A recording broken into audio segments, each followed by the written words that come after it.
another day, another vlog. Hello mga kamaniac! For today's video, mag-prepare ta og black meat. Kay si Mana Santa man, dili sa kita magkarne-karne. Mukhaon ba mo ani guys? Kay nayo ba dili ganan mukhaon og ning ani?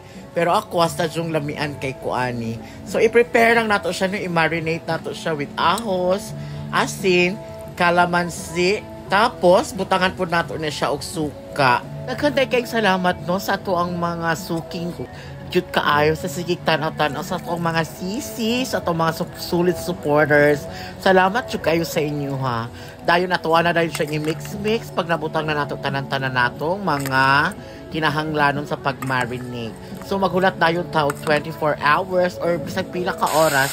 Pwede na dayon ka magkuha-kuha lang sa ref o magprito-prito kung gusto nato, no? Mas lamigin na siya, i-stock lang sa ref para kung anytime gutmon ka, nadayon tayo maluto, magprito dayon.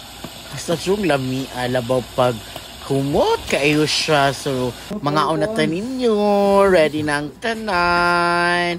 No, kaon-kaon data. Thank you for watching. Follow for more. Bye for now.